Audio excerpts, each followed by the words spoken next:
Welcome to the deep dive. Today, we are getting into something that trips up almost everyone trying to sound truly natural in English. Oh, yeah, the dreaded verb pair. Exactly. We're looking at a whole bunch of material transcripts, research on what linguists call collocations. Which is really just a fancy way of saying words that, stick together. Right. Words that native speakers just know go together without even thinking about it. And that's our mission today. We're going to take these patterns and really unpack the logic behind them. So if you've ever wondered why you take a chance but have a good time, or why you make a decision, not do a decision, this is for you.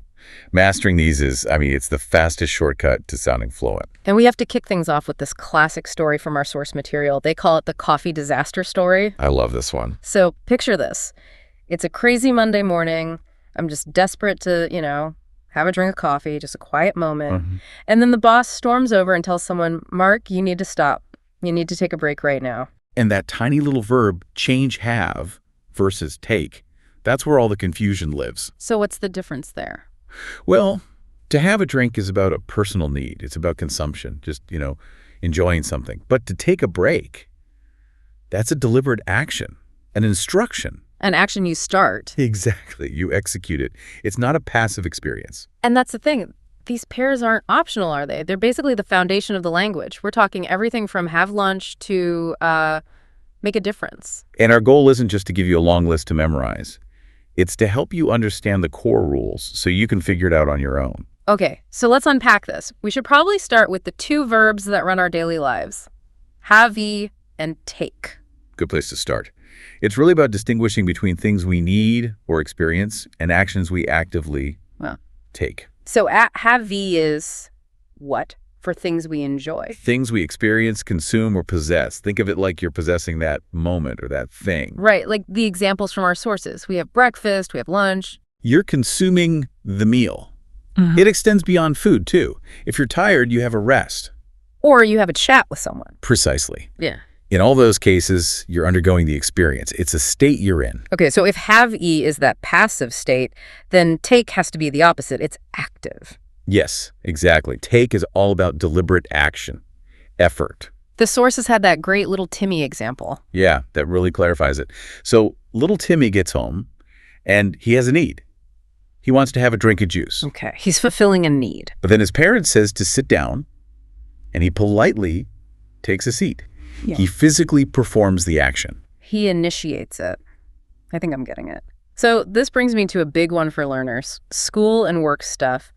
We take an exam. Yes. We don't have an exam. Why is that so locked in? Because taking the exam implies the effort, the whole, grueling process of sitting down and writing the answers. So if I said I have an exam, what would that sound like to you? It might sound like you just possess a physical copy of the test paper. Or that it's on my schedule. Right. Not that you're actually going through the labor of doing it. That makes so much sense. It's the effort. We take notes. That's effort. We take a chance. That's the effort of risking something. And you take a picture. You initiate the action of clicking the shutter. Okay, so I love this clarification. Take initiates the action, and have-e describes the state you're in once it's happening. You've got it. So mapping out your day, it's like you wake up, you have coffee, you take the bus, then you have a meeting. The rule really works. It does. Just ask yourself, is it an experience or is it an effort? All right, let's move on to the next pair. And this is one that I think is even more confusing for people. Make versus do. Yes. This is where we separate creation from just chores. That's the core of it. Yeah. The fundamental rule is that make implies creation, production. You're building something that wasn't there before. Even if it's not a physical thing. Absolutely. You can make a sound or make a decision. You're creating a result. Let's talk about that idea of transformation. You make the bed. You're not building a bed. No, but you are transforming it. You're taking a messy pile of sheets and creating an organized state. So it's about making it into something else. Like you make your hair pretty. Exactly. Yeah. Or, on a bigger level, you make a difference. You are creating change in the world. That helps a lot, the creation of a result. So how does DO fit in? DO is for tasks, chores, general activities that don't necessarily create a new, tangible thing. It's about performing a duty. Like all the household stuff. You do the laundry, you do the dishes. You're just completing the task, maintaining things. You aren't creating a brand new plate every time you wash one. And this works for work too, right? You do your work, you do research. Yes, you're performing the labor. And of course, sometimes the best thing you can do is, well, do nothing. Performing the action of not acting. It's essential for balance. Our sources have this brilliant little conversational bit that just nails the difference. The roommate negotiation. Oh, that's the best. I'll do the dishes. If you make the bed. And that's it in a nutshell. It is. Washing dishes is a repetitive chore. That's DO. Making the bed is an act of transformation, creating order out of chaos. That's make. Okay, let me throw an edge case at you. What about food? We make dinner, but we also do the cooking. That's a great one. It shows the nuance. Generally, you make the specific item.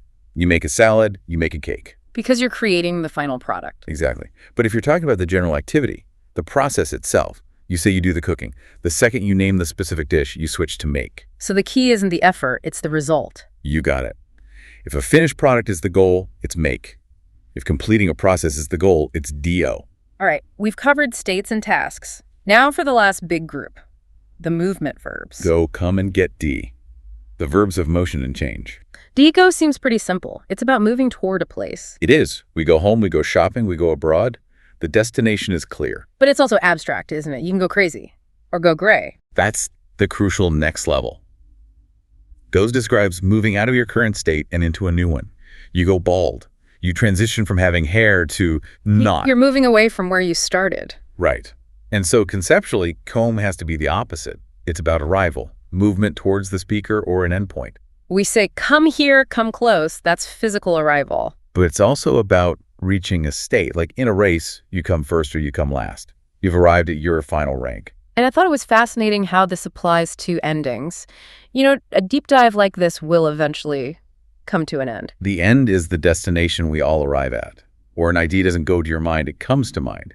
It arrives in your consciousness. And that leaves us with GET, the verb of everything. Pretty much. It's the ultimate verb of transformation.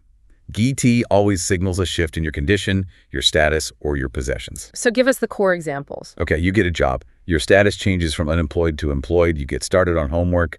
Your state changes from idle to active. You get lost. Your state changes from oriented to confused. The source even had that specific example, get pregnant, which is a total, undeniable change in physical status. So if you just think of get as meaning become or acquire, that really helps. Get dressed, get ready. It's all transformation. But unlike make, where you are creating the change, get often implies the change is happening to you. That's a great distinction. Okay, before we wrap up, we should just quickly mention the small helper pairs from the material. Like, these are just the little bits of glue. Phrases like, let me help, or let me think. Just fixed phrases that make conversation smooth. Yeah, and knowing facts. You just know facts. You don't have them or make them. So we've done it. We've gone through have take for needs, Makito for creation, and go come get for movement. So what does this all mean? The best way to lock this in is with the mnemonic device from our source material. The cheat sheet. Let's review it one more time. Okay, first, have and take. That's all about daily body needs and actions. Are you experiencing something? Have Viki. Are you initiating an effort? Take. Second. Make and do. That's home tasks and creation. Are you producing a new result? Make. Yeah. Are you just completing a chore? And finally, go, GT, and come. That's movement and status. Are you heading to a destination? Go. Arriving at an endpoint? Come. Or changing your condition? Get. That framework it's incredibly powerful. You can pretty much navigate any daily conversation with that logic. You can move from the chore of doing laundry to the dream of making a career change. Which brings us to our final thought, the challenge for you. Because just listening isn't enough. You have to use it right now. So here's the challenge. Write a short 3-sentence description of your day or what you're doing right now, and you have to use 5 of the verb pairs we just talked about. Yeah, don't overthink it. Just force them in. Something like, I need to get started on this, but first I'll have a rest. Then I'll make a cup of tea so I can do the work before I go home. That immediate practical use will make these rules stick better than anything else. It's the only way. So take a chance on it. You've definitely got this. Thanks for diving deep with us. We'll see you next time.